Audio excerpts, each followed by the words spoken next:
Thank you so very much for joining us. I'm Mina Miller, founder and artistic director of Music of Remembrance. Welcome to Insights, our series of informal conversations with composers, performers, and scholars. On Sunday, January 24th, we began streaming Art from Ashes, our special concert honoring the anniversary of the liberation of Auschwitz and International Holocaust Remembrance Day. It's the third program of our concert series. If you haven't already seen it, I hope you will. Please visit our website for information about how to access it online. The program showcases some of the remarkable works created by murdered composers from across Nazi-controlled Europe. This season, we've been featuring the music of Dutch wartime composers, and today we'll be sharing the stories of three of them: Max Vredenburg, Dick Kattenburg, and Paul Hermann. Their lives and music deserve to be much better known, and we hope that we can be part of this. Today we have a rare chance to get to know these composers and their stories in a very personal way. Joining us from the Netherlands, we have three guests. I'd like to welcome music historian Carine Alders, formerly of the Leo Shmidt Foundation in Amsterdam, who's done extraordinary work in recovering and promoting the music of Dutch wartime composers. And it's a true privilege to have with us Dick Kattenburg's niece, Joyce Bergman, and Paul Hermann's grandson, Paul van Gastel. And with us from Seattle, we have violinist Mikhail Shmidt and violist Susan Gulkis Assadi, two of the artists who bring this music to life on our stage. Both of these amazing musicians are members of the Seattle Symphony Orchestra and have been performing with Music of Remembrance since our very first concert 23 years ago. Thank you so much, Carine, Joyce, Paul, Misha, and Susan, for being here. It means so much to all of us. Carine, in a way, it all started with you. Music Remembrance produces concerts, but we don't actually do the background research to find the music. And we've been so fortunate through the work of the Leo Shmidt Foundation and your own personal work to have learned about this extraordinary repertoire. Could you tell us a little bit about the work of the foundation and its mission? Yes, thank you, Mina. First of all, I should share the credits with Eleonore Pameyer, who founded the Leo Shmidt Foundation 25 years ago. And that's almost as long ago as Music of Remembrance exists. And she also started performing the music of composers who were suppressed during the Second World War. And it came about because 50 years after the war, she was asked to perform in a commemorative program, and she was asked to perform music by Jewish composers, and she'd never really thought about who was Jewish or who wasn't Jewish or anything else. And so her companion, her partner in performing, the pianist Frans van Rut, came up with the flute sonata by Leo Shmidt, hence the name of the Leo Shmidt Foundation. And she immediately fell in love with it. And she asked herself, why does everyone know of Poulenc and his flute sonata, and no one has ever heard of Leo Shmidt? And the sonatas are equally beautiful. So there and then they decided to start the Leo Shmidt Foundation to put this right. And at the same time, in her neighborhood, an old synagogue, the Eilenburg synagogue, was restored. And she passed by one day and thought, well, why don't I go in and see what the acoustics is like? And she brought her flute and she played, and it was a beautiful concert hall. And then they decided to organize concerts to start promoting this music that had been so long forgotten. So that's how it started 25 years ago. And they've been organizing concerts ever since. I joined about 11 years ago, and we did over 200 concerts every season, 8 concerts. And a lot of them were broadcast by Dutch National Radio. And that is how more people approached us with new information. And where we thought in the beginning it would be maybe 10 composers who were suppressed during the war, And now we have a list of over 60 people who composed and who've been forgotten. And so Dick Kattenburg and Paul Hermann were some of the later composers we found later on. And because we did so many concerts and recorded them all, we decided in 2015 that it was time to share it with a wider audience.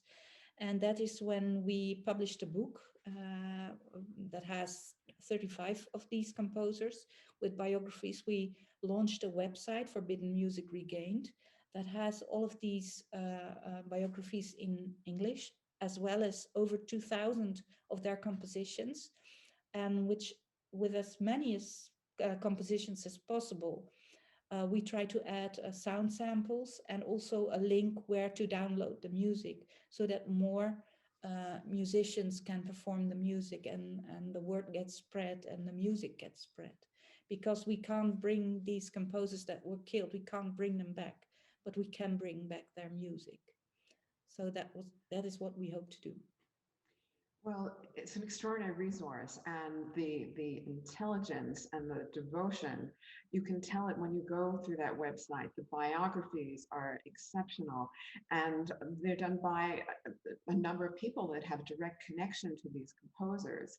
And as I said, from the production standpoint and wanting to put on this music, it has really enabled our performances enormously. As you said, you can look up the composer, you can listen to a sound sample, and you can find a link to collect the music. So your partnership with Donemus is really extraordinary also.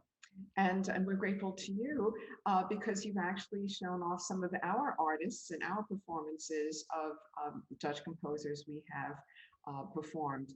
In fact, I think there was an instance where you actually performed a work that we had commissioned, David Stock's A Vanished World. And actually that piece was written specifically for our violist, Susan Gulkis Assadi, who will be speaking to us, and she is the violist in our pieces we're going to present today.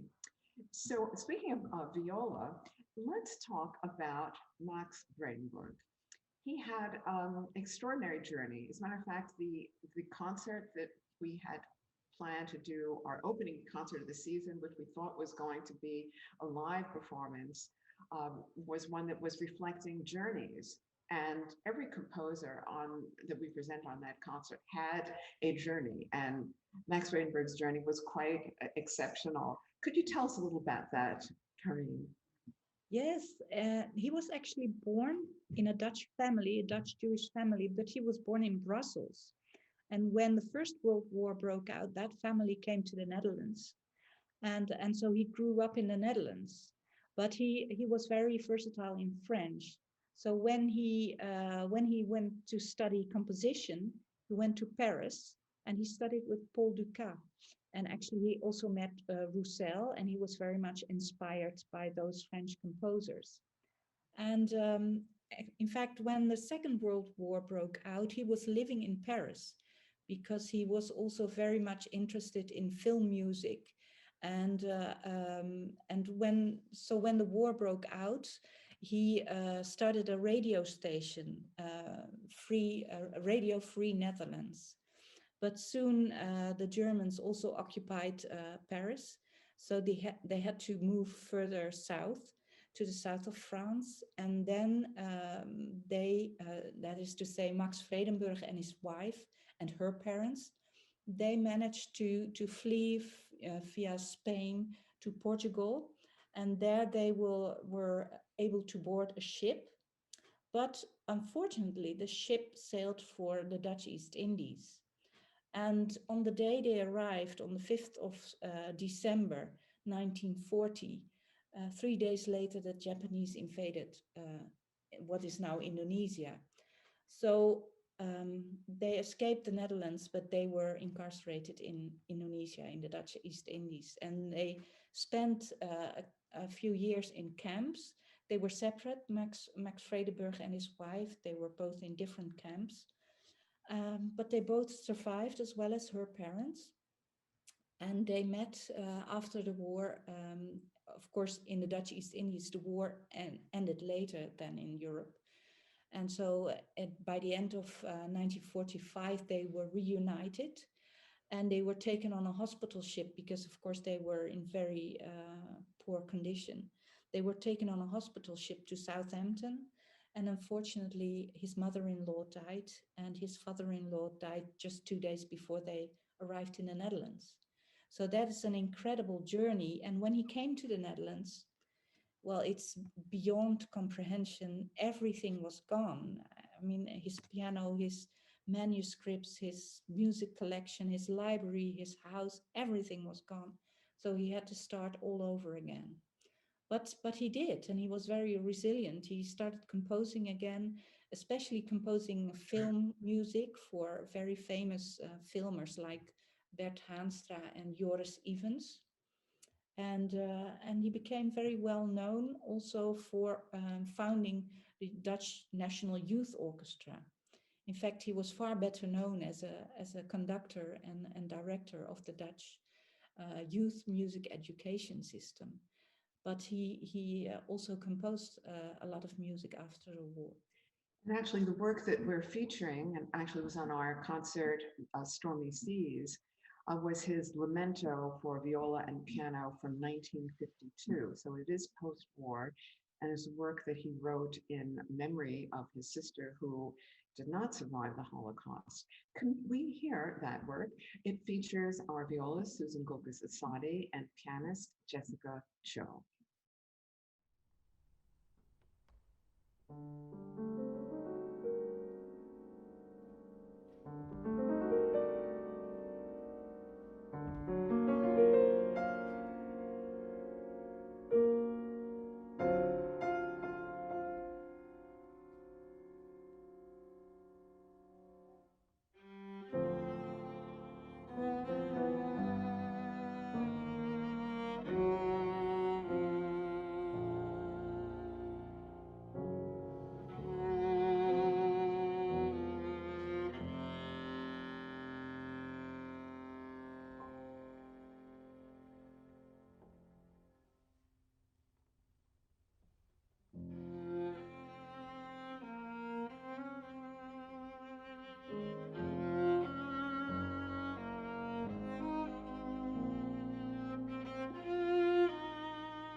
Thank you, Susan, for that beautiful performance. Thank you.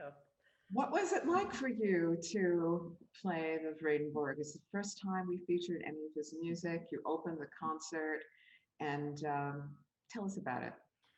Well, I'm honored that I got to play that piece. Honestly, that's the first thing that comes to mind. And the more I learn about Vredenburg, the more honored I feel. And but right from the beginning, when I started practicing this piece, I really felt like it spoke to me. So well written for the viola, with such beautiful low sounds and deep sounds. And it's a piece that I'm just so happy that we're able to add to the viola solo repertoire. I mean, just like you said, why haven't pieces been added to the flute repertoire at the beginning of your speech, Carine? I mean, it's the same thing for viola, especially for viola. There's not so much solo repertoire, and it's just so nice to have this piece.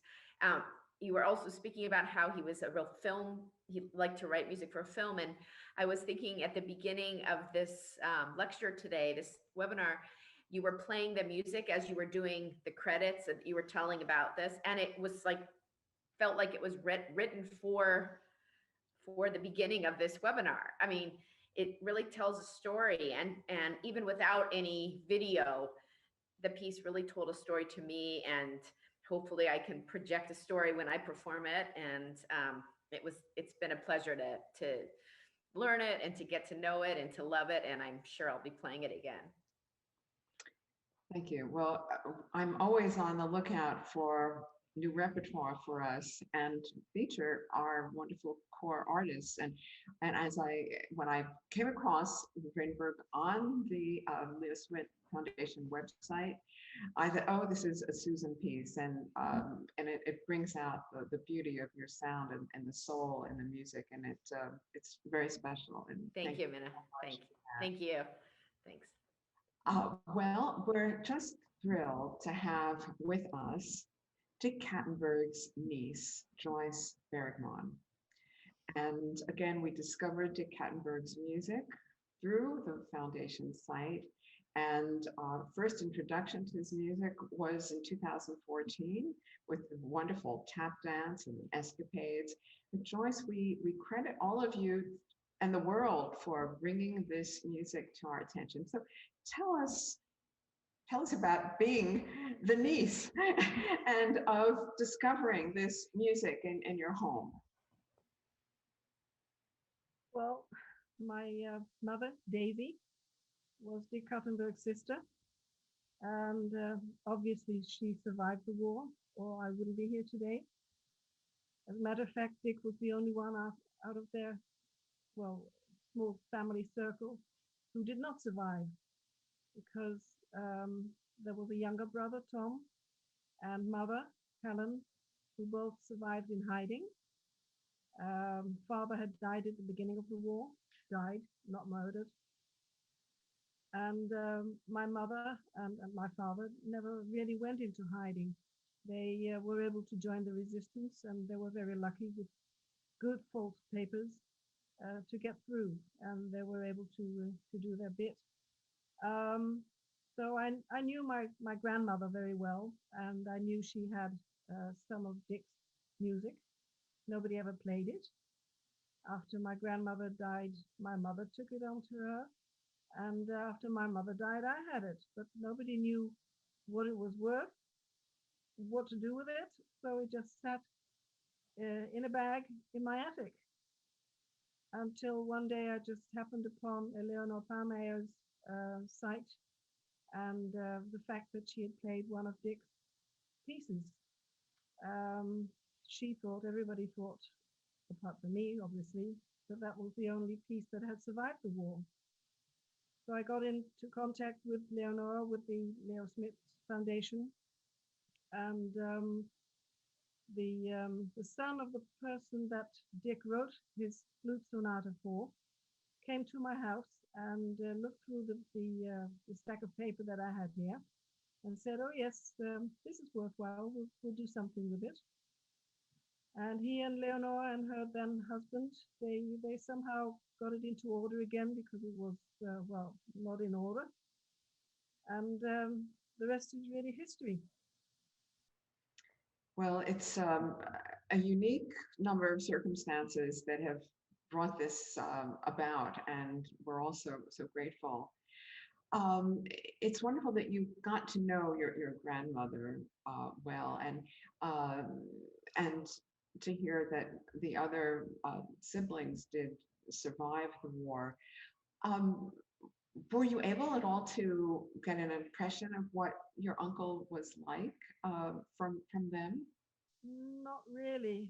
My grandmother did eventually lose her other son as well. He went to what was just Israel then in 1948, got himself killed there, which, well, for her it must have been very hard to have lost both her sons.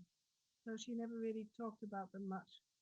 Neither did my mother, although she was very fond of both her brothers. And I always thought that Dick was a very serious young man. And later on, when I heard his music, I thought he must have been a happy young man as well. I mean, with his jazzy, beat music. Um, I don't know. So I don't really think I ever got to know him, unfortunately. Well, we get to know him through his music, and actually, it's when we hear this music, we really hear his voice.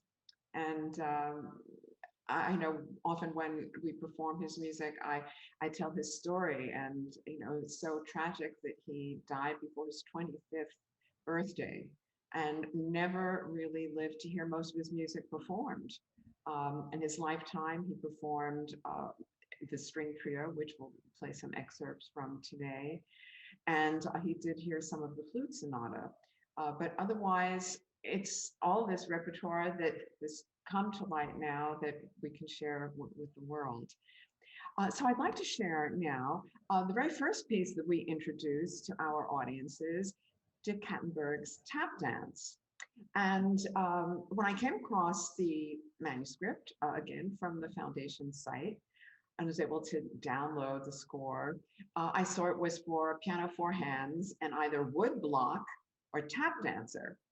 And I thought, how am I going to find someone to play a wood block? How am I going to find a tap dancer? Over the two, I'd rather have the tap dancer. And we have a very wonderful collaboration with Donald Bird of Spectrum Dance Theater, who's a wonderful choreographer. And I asked him, did he have a tap dancer, and any chance that this person could learn the piece, because it was really very measured. It really was an instrumental part.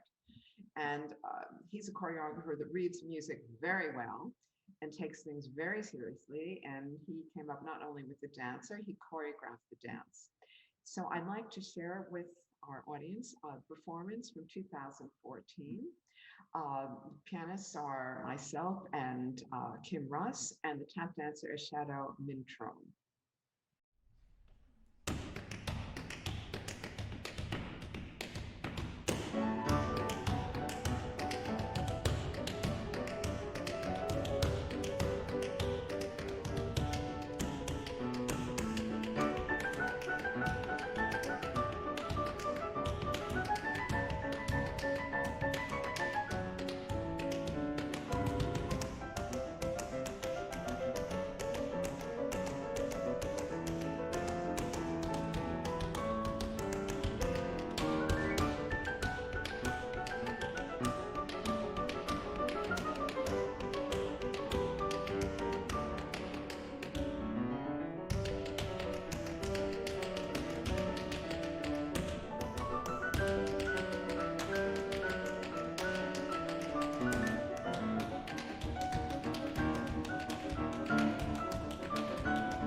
Well, that music tells us so much about your uncle, that the spirit, the joy in that is so magnificent. And that work is from 1938, I believe. Again, it was in the collection that you found that has added so much. Before I go on to the next work, you mentioned just before that your parents were involved in the resistance. Could you tell us a little bit about that? My mother did talk about the war. My father really did not. And my mother said the war was obviously not a good place to be and not a good time, but that you knew who your friends were and you knew who you could trust, who you could trust with your life. And they did, and they were able to do their bit. My mother did quite a lot of career work. My father, I'm not so sure what he did, but I do know that towards the end of the war, they harbored pilots, I'm sorry, amongst them 2 American pilots who made it back to the States. And I met one of them in the 70s when I happened to be at home from living abroad. So yes, they were instrumental in doing something at least, and not just having to hide away, which I think is very important, especially in those circumstances. I think you can be very proud of them. And I believe that they were honored by the United States, by President Eisenhower, and also by the UK. So it's not everyone that can share those things. That's right. Thank you. Let's listen to another work of Dick Kattenburg's that we discovered through the wonderful work of the foundation, and that is Escapades. And again, that manuscript was in the collection in Joyce's attic. And the performers in our work are violinist Mikhail Shmidt, and in this performance, the second violinist Natasha Bajanov. And when Misha first played this piece, we actually played it from the manuscript version to just show you how this is truly a process of discovery. Let's share this piece. It's been a hit with our audiences since the very beginning.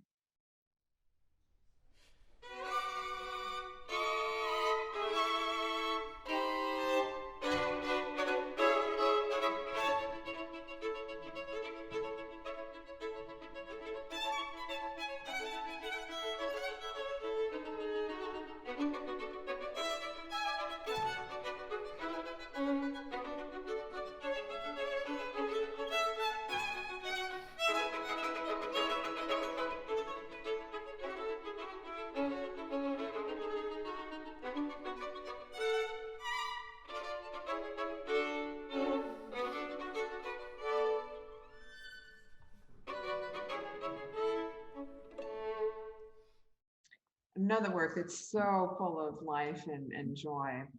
Misha, what was it like for you to play Escapades? Your first experience with Dick Kattenburg's music? Yeah, it's actually before I'll talk about Cattenberg, I would like to kind of make a comment, kind of reflect on what Carine said at the very beginning when she was talking about flute sonata, and she referred to the Poulenc's music, and asking why is it piece as not as well known as Poulenc flute sonata.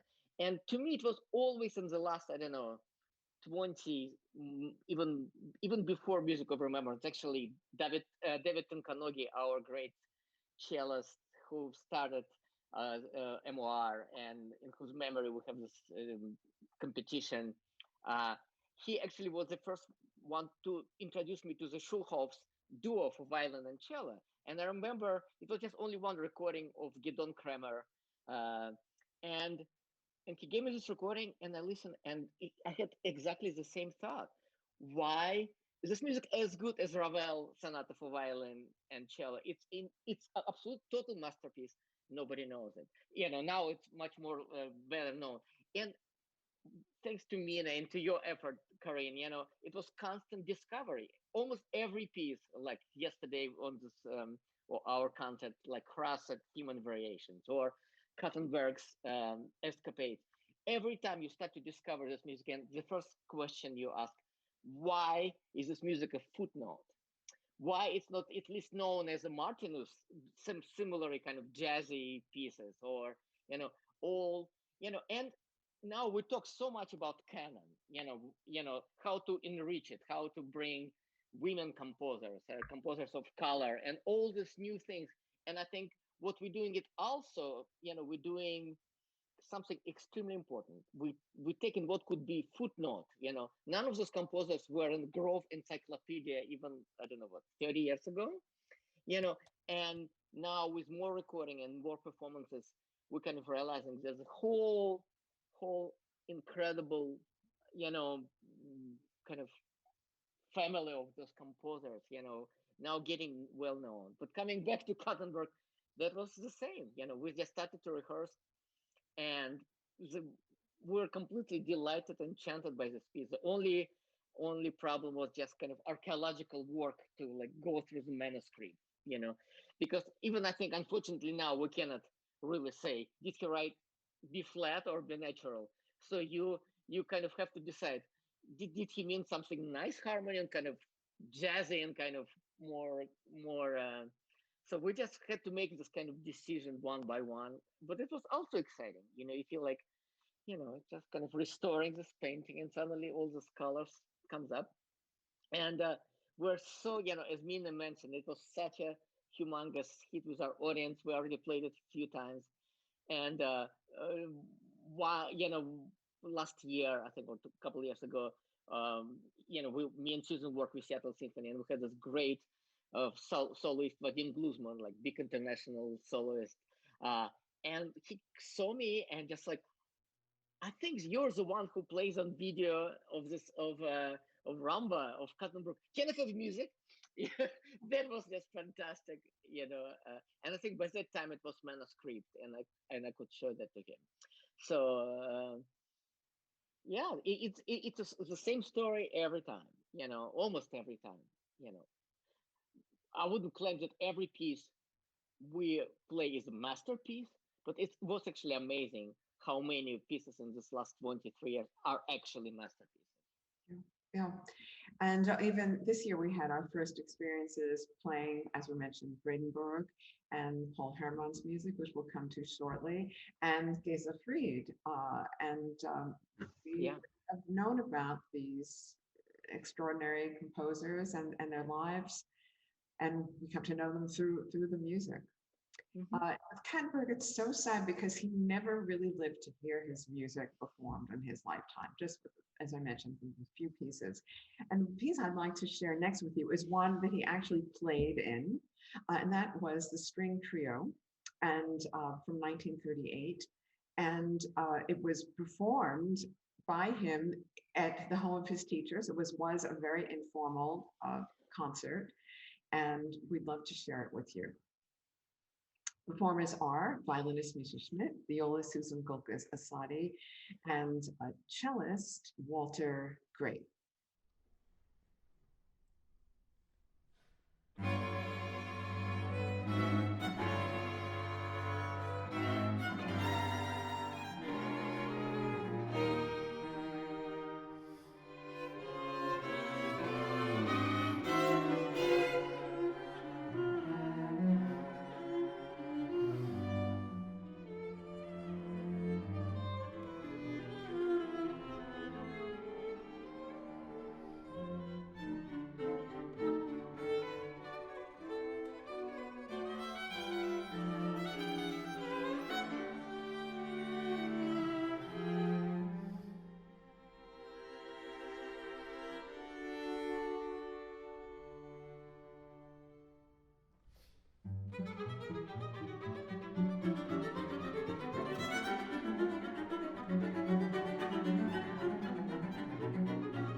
It's a wonderful performance.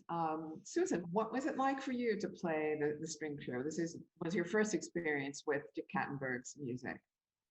As I was listening to that little excerpt that you played, I was thinking one thing that was so fun about learning this piece was that, sometimes when I practice chamber music or I practice, orchestral viola parts, they're not so exciting until I put it all together with everyone. But this was definitely one that was really, really fun to practice before we put it together. The viola parts were so great and just made so much sense by themselves. Of course, it's always more fun to put them together with everything else, but I love this piece. It was just really fun is the word. I wish I could think of a more exciting word, but it was just really fun. And of course, playing with Misha and Walter, Misha I've been playing with for almost 30 years. So it's really fun to talk back and forth in this piece. And I think it was great. Thank you, Susan. Misha, tell us, what's the violin part like, since this is a piece that Dick Kattenburg did play? It's actually delightful and very well written. I think for us, I remember our process. It's again, you you feel this kind of responsibility because we are kind of one of the first people who bring in this piece to life, to kind of establish this kind of canon of how to play this piece. So basically, you have to make a lot of kind of decisions based on the manuscript, and sometimes it's quite ambiguous, like tempo relations, like because it's consistent of these little fragments.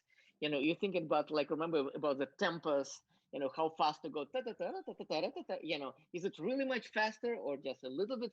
So all these kind of things, and it's big responsibility, and at the same time it's kind of exciting. You feel like you are the kind of pioneers, and and we've been doing that a lot, and at the same time I feel it's actually wonderful because of what your foundation does. My understanding, it, there's quite late in the process I discovered there are actually some really nice recordings already exist of those pieces, beautifully played. So I feel like, okay, and they, after I listened, we kind of realized, well, they have some kind of different solutions to how to navigate that piece and all these episodes. But it's fantastic. So the more and more people play it, and more kind of ideas, and this is what makes this music alive and exciting. It's wonderful that we can look at different interpretations of this music, Yep. and it becomes really part of the repertoire. So we listened to excerpts of 3 of Dick Kattenburg's pieces, and we see a very happy man, and vibrant, youthful. And I understand, Joyce and Carine, that on the manuscripts, there are actually some etchings of Dick Kattenburg's. Um, did you come across any you'd like to share? I believe there is one on the manuscript of the string trio. Can Joyce or Carine talk to us about that? I'll Yes, leave it I up to could. Karine because she has them. Yes, and obviously Dick Kattenburg really liked to draw as well, because we have one manuscript that has a full self-portrait in it, and also on the Escapades manuscript, there's lots of doodling, and also on the string trio, and you can see that actually it was written in 1938, and of course. Although the Netherlands was still neutral and not in a war, they were really worried about what was happening in Germany, because one of the little drawings, well, there's no mistake about it, that must be Hitler with his little moustache.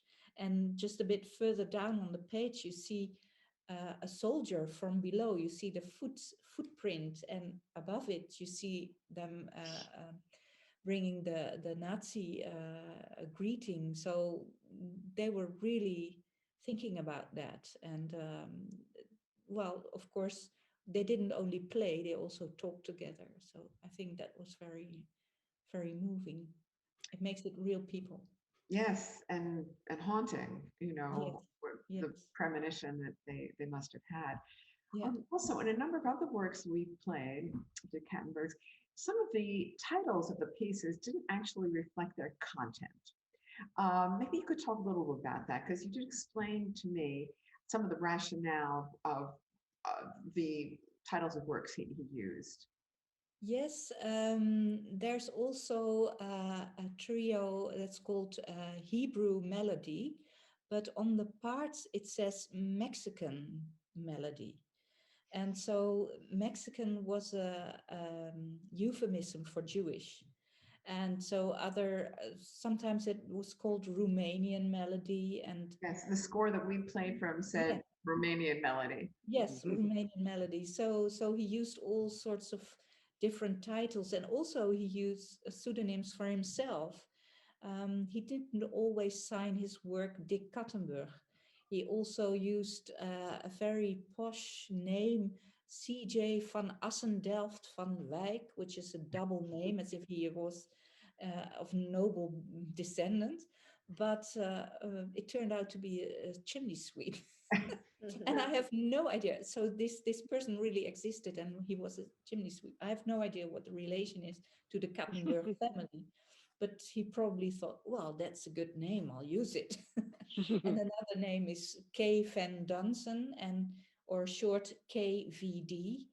Well, if you turn it around, it's DVK, so Dick van Kattenburg. So he was very creative in using all sorts of different names. And we see that in a lot of manuscripts, actually, of the composers that were suppressed during the war. Leo Schmidt would cut his name from his manuscripts, hoping that they would survive if the author wasn't, or the composer wasn't known. So that's something we often see.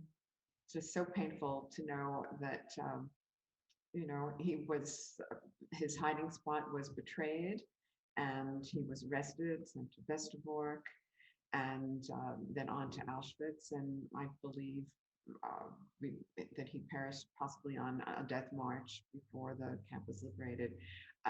Am I correct in that, or? There are two versions. Either he was betrayed and was arrested in his hiding place. By the way, I think the manuscripts were given to my grandmother by the friend that he was in hiding with. But another version is that he was fed up with being in hiding all the time, went out to the cinema because he loved cinema, and that there was a razzia and that he was caught there. We don't know. I do know that he was taken to Westerbork, which was a transit camp on Dutch ground, which was built in the early days before the war for and by German Jewish refugees, by the way, then taken over by the Germans. And from Westerbork, he was sent on the first transport out. He was in Westerbork in the S barracks. S stands for Straf, which means punishment, as he was caught and had not given himself up.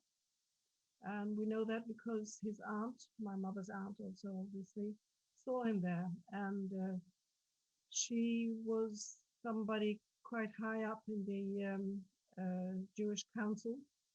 And she prepared for all her family members, should they appear in Westerbork, Palestine certificates. In those days, sometimes you could get out of Holland, even during the war, if you had a Palestine certificate. And there was one waiting for Dick, because he mentions that in his last note to his uncle in Amsterdam. But as he was a punishment barracks person, it was no good for him, and he was out on the first transport. But where and when he died or was killed, we don't know. We don't even know whether actually he got as far as Auschwitz. He might have died on the way. We don't know. Very sad. And thank you for filling in this history with all its holes. We still feel we know him better. And thank you so much. Thank you. Now, I'd like to introduce Paul van Gastel. Paul is the grandson of Paul Hermann, and we'd love it very much if you could tell us about your grandfather and what happened to him. Hi, Mina. Thank you very much for having me. Paul Hermann was born in 1902 in Budapest, Hungary, in a middle-class Hungarian Jewish family.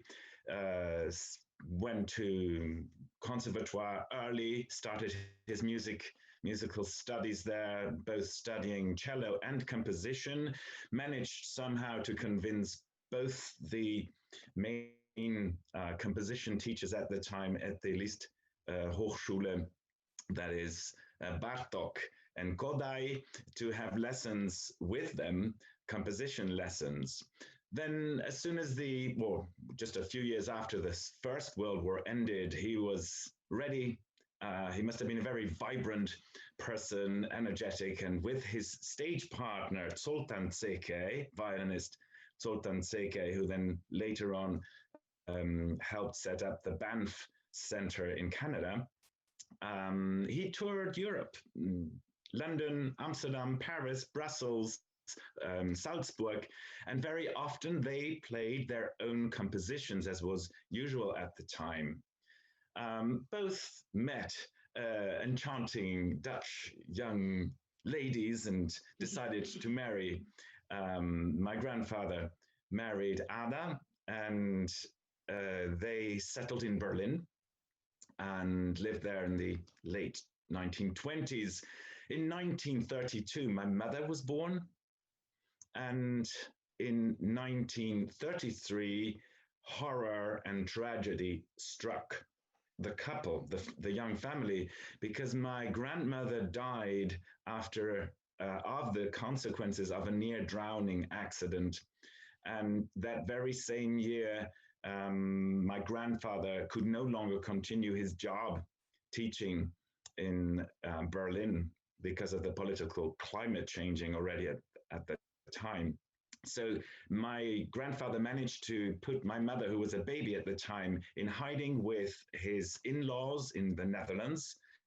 And he himself could not work in the Netherlands at the time, as the musicians market was protected. So any musician, first of all, they had to look at Dutch applicants for the job. And so there was no space for him. And he tried setting up a quartet with Andre Gertler in Brussels in 38, 39, then no, maybe 34, 35, 36. Then he moved on to Paris as the threat of the Nazi regime continued to increase. He moved further south, where he had a nice hiding place near Toulouse, but he couldn't stay in hiding all those years. We're talking about 10, 12 years of hiding. If you think about it, sometimes people don't realize just how long that is. And he decided under a false name to continue his teaching and performing for whatever it was possible, renting a small apartment in Toulouse. And then there are two variations as to how he was picked up and transported to Drancy. One is that there was a razzia raffle, and the other version is that he himself asked to have his papers prolonged, and that then there was a question of, who are you really? And that was the end.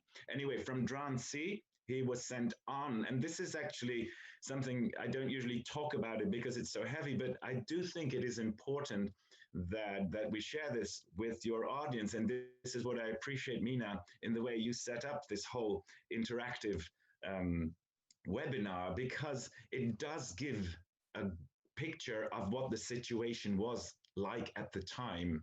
And so basically after the war, for almost 50 years, nobody knew what happened with the Convoy 73 from Drancy. What happened in the late 90s, that a prison in Fort 9 in Kaunas, Lithuania, was not discovered, but was analyzed, and there were wall inscriptions. And there were quite a few, as much as 10 or 12, that matched the names of the list of the 73rd convoy from Drancy. And the dates, 18th of May, 1944, match the arrival of the convoy there. So that is when, and only then, we knew where my grandfather was sent to. And I must say that the place is now a museum. I've met the people, they're doing a great job, and they've actually helped arranged for a device that visitors can push a button and then hear the music of Paul Hermann in the very cell that was probably the last place where they were before they were being executed. That is a very important part of the story we did not know, and actually hits home very deeply, because my own family, my parents were the only ones that survived the war, but they were from Lithuania, and on my father's side, they perished at that Ninth Fort. Really? Yes, and I did visit that spot, and that was in 2006. And I did not know that I could listen to the music of Paul Hermann. Yes, even when I reading that story of the transport that went from Auschwitz to Lithuania, hit a raw chord in me for that history. Mina, I'm interested to ask, do you remember the room with the wall inscriptions? Yes. Okay, so that's the place where they have this device now. They've only installed it in 2019 because what they're displaying is the recording that was done in 2018. So that explains why. But you realize the spot and just how small that room is. Yeah. You know, the 73rd convoy had 876 people. That just struck me. It's a horrifying place. And you know, when you visit some of these concentration camps now, I mean, you really cannot imagine at all what it could have been like. And particularly when you visit the Theresienstadt, the Terracing camp, which was set up as a model ghetto, you know, you see buildings. I mean, it wasn't a place where people were murdered. Also, people died, disease and starvation, but it was a transit camp. But when you go to the Ninth Fort, it basically is a cell. It is a prison, and it was a very moving moment for me. As a matter of fact, because on that trip, my husband and I went to Lithuania to try to find some of my parents' roots and find their former homes. And in the process, we actually found a lost relative who survived, living in Kaunas. And so we went together to the Ninth Fort, and it was the very chilling, unforgettable convergence of history for us. Do you remember the huge statue outside, all spiky and spooky and gloomy and doomy? Yes, yes. And even though it was a bright summer day, it was still gloomy and doomy. Well, listening to your grandfather's music, I'm going to be haunted by this even more than I have been to hear this so much tragedy in his life. The music is extraordinary, and the string trio that you're going to hear is the first piece of Paul Hermann's that we brought to our stage. It's an early work from his student days at the Liszt Academy from 1921, and our artists are violinist Mikhail Shmidt, violist Susan Gulkis Assadi, and the newest member of our ensemble, cellist Sarah Rommel.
Misha, your first experience playing Paul Hermann's music.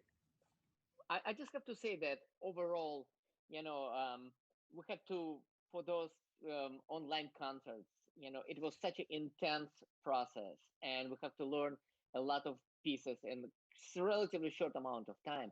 And my one of my biggest desires after all this pandemic will be over, just to play it again live and even be able to go even deeper and kind of learn more uh, and understand the music more. But still, that was really highlight for few reasons. I think it's very kind of very special voice, very unique. It also very demanding. I think all of us spent a lot of time learning our really difficult parts, and putting it all together was also challenge, but very exciting one. And what we really was kind of being struck by, this kind of influence of the Hungarian music, which is so clearly there. And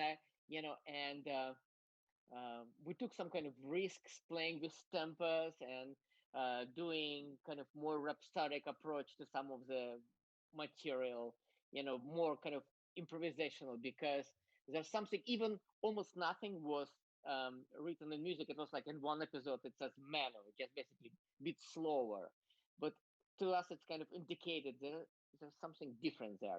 All this ta-da, ta-da, kind of typical Hungarian rhythms which you hear in Bartok or Kodály in his teacher's music. So that was kind of two challenges. Challenges just to learn and put it all together, because it was quite difficult piece, and also kind of discovering this unique combination of this kind of 1920s kind of model language and very much kind of folkish and Hungarian um, rhythms and melodic ideas. So that was great, wonderful piece. Susan, what was it like for you?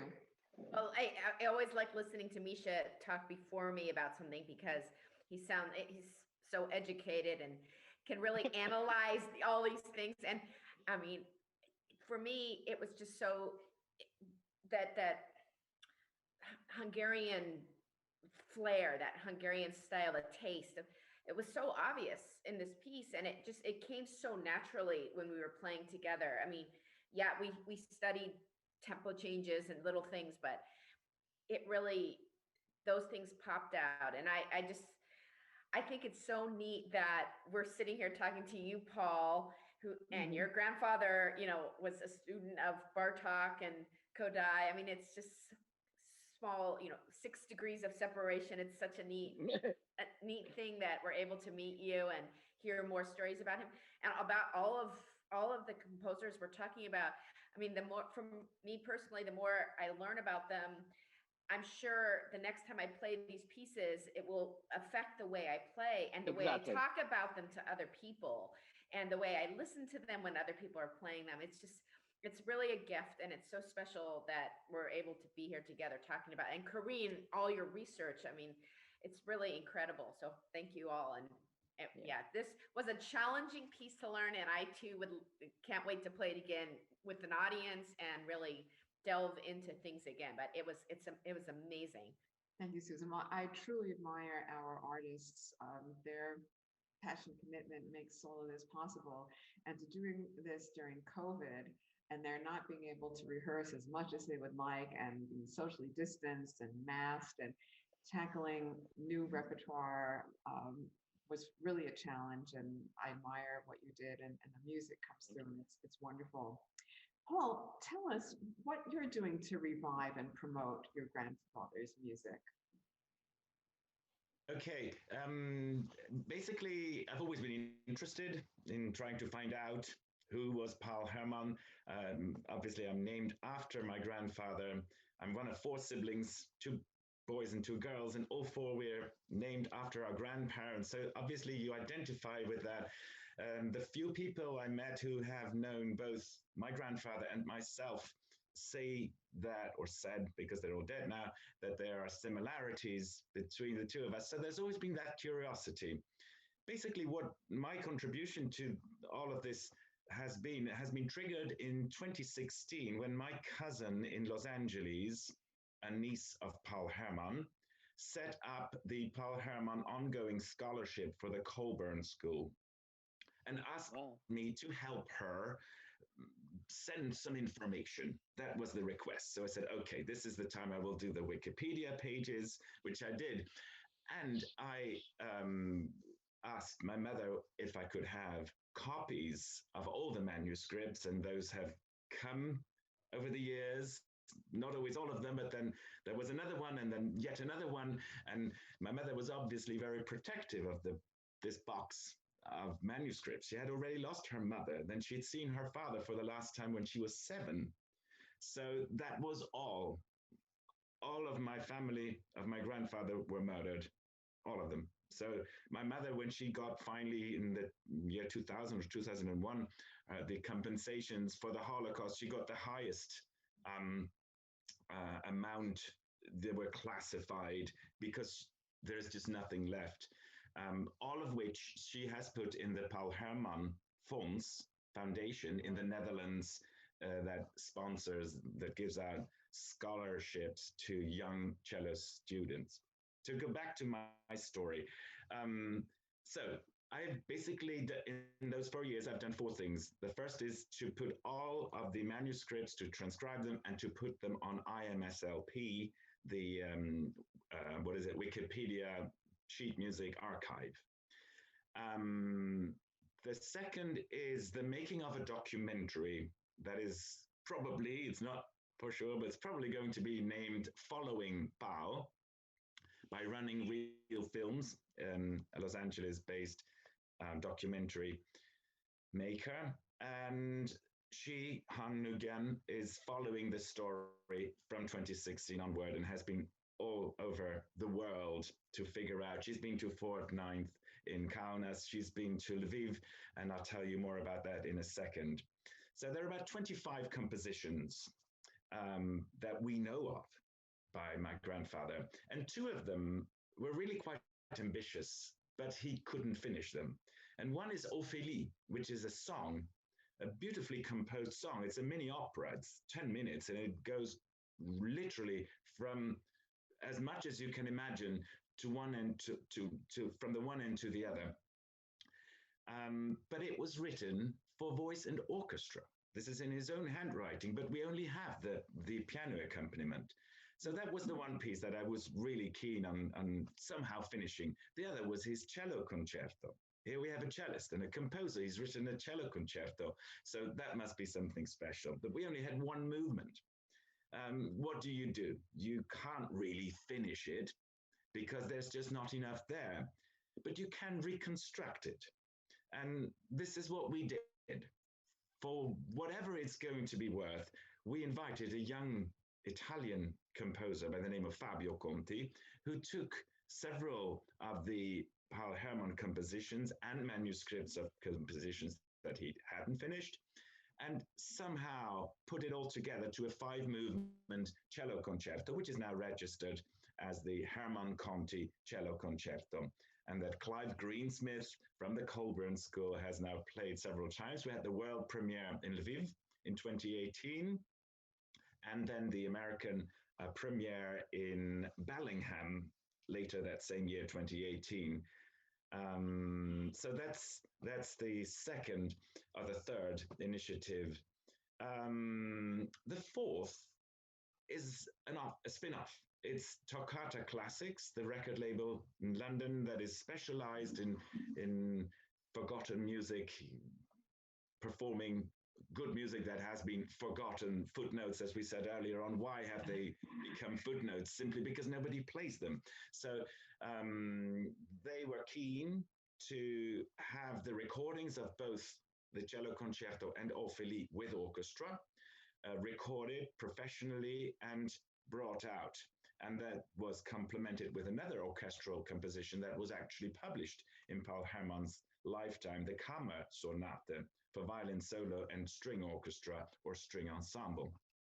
Which, first of all, we talked about the manuscripts earlier on. Sometimes you look at a manuscript, and I'm not saying you as to anybody, but a musician, Theodor Kuchar, who's a renowned violinist and conductor, at first said, I don't know if it's going to be that good.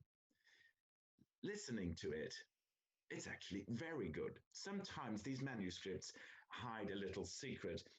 And Just now, over the last week, I've received confirmation not only that Tokata Classics want to record the complete surviving music by Paul Hermann in a 3 CD series, but also that is going to include the violin sonata. Now, I have sent to Misha earlier on the manuscript. I don't know what it's going to sound like. I can't read Hungarian. Misha, have you had a chance to look at it? Yes, I did, and what an exciting piece. My only regret, that I didn't practice enough when I was little boy to play it, because it's really pushing the envelope. It's kind of amazing. I think it's written, what, 1920s?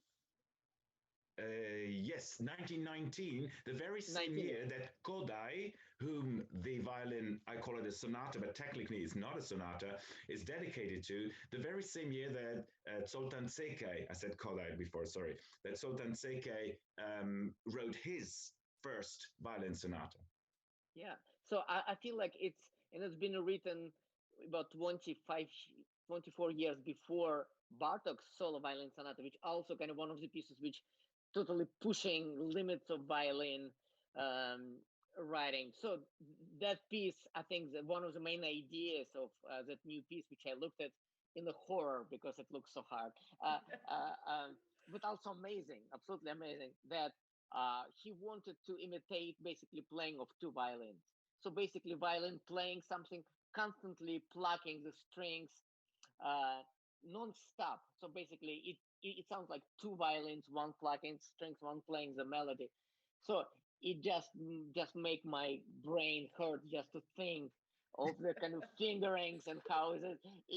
But at the same time, as I was telling Paul before, but look at the like Bartok again sonata. Like at certain point, only Yehuti Minuhin, who commissioned it, played it, and very few violinists play. And now, it will never become something like Bach solo sonata with every violinist plays, or like I don't know, even Tchaikovsky violin concerto. But will be 5% of the violinists, soloists who will play it and play it very, very well. So I feel like, Paul, all you need to do just to find that fearless, violinist with maybe 7 or 8 fingers would always help, just, and I'm sure it will be brought to life because it's really quite an exceptionally interesting piece. So, I was honored to take a look, and I wish the very best luck to the person who'll jump into that and will learn it. But I'm sure it's such exciting journey to bring this music to life. I'm sure it will be a lot of people who'll be interested in it. Okay, thank you so much, Misha, for taking the trouble to look at it. Sure, it was. And there's one thing that I do want to say. Earlier on, I mentioned the Hermann Conte cello concerto. So it was my choice, together with Clive Greensmith, to make that into a 5-movement concerto. We used the duo for violin and cello, so that Fabio Conti could use the authentic cello playing that Hermann had written for the concerto. So that is the solution. You make choices. Is it right to make such a choice? We talked about these questions with James Conlon of the Recovered Voices, at the Colburn Symposium in 2016, and he had this beautiful answer. He said, "Well, there is no right or wrong. We should do it. We should try it. Let's see in 50 years what is going to become famous Yes. or well known or played and whatnot." And this is the stage we're at, Mina. Well, it's wonderful that you're behind all of this. And the recording project is really significant. And the fact that you're going on to a 3rd disc of that, and the reconstruction projects are wonderful. Actually, I was hoping that we could program single movement with piano. And again, it's a virtuosic cello piece. And the cello side coach said, "Not during COVID, I need to practice." So it's lyrical work and really vibrura. I mean, has everything in it. It has the melody and has just the virtuosity. It makes it so exciting, and it's a great performance piece. And as I said earlier, when we hear this music, we hear the individual voices, and through them, we're reminded of their lives and the millions of lives that ended too soon. And we are continuing a cultural legacy in our own ways, in our own small ways. It really becomes a very large legacy that we're continuing. And we're reminded of the dignity and the courage and creativity that are possible even in these darkest hours. I want to thank Carine, Joyce, Paul, Misha, and Susan for being here and for sharing with us the stories and music of these great composers, Mikhail Vredenburg, Dick Kattenburg, Paul Hermann, whose lives and music deserve to be better known and more widely performed. And we're so fortunate that you were with us all together to help us appreciate their art and their music. So these composers are just among several that we are performing on our Art from Ashes concert, our special program to mark International Holocaust Remembrance Day, along with the music of Erwin Schulhoff and Hans Krasse, David Begelman, and Laszlo Weiner. The concert is already streaming and will be available online through January 31st. Our online format makes it possible to share our performances worldwide, so please tell your friends. Just visit our website for information about how to access it online. You know, there are many ways of remembering the Holocaust, but music provides a special way for keeping people's stories alive. Music moves us, inspires us, reaches our hearts, and it builds bridges across generations. I think we've done something of that today in sharing our stories and our music, and I'm so grateful to all of you for all that you do to continue this important legacy. And so I want to thank everyone who's joined us online. I want to send you our warmest wishes. Please take care of yourselves and your loved ones, and we look forward to seeing you at our next concert. Hopefully that will be live soon. And until then, please join us online and please keep in touch. We always love hearing from our friends. Thank you so very much. Thank you, Mina. Bye. Thank you so much. Thank you very much. Bye-bye. Thank you very much.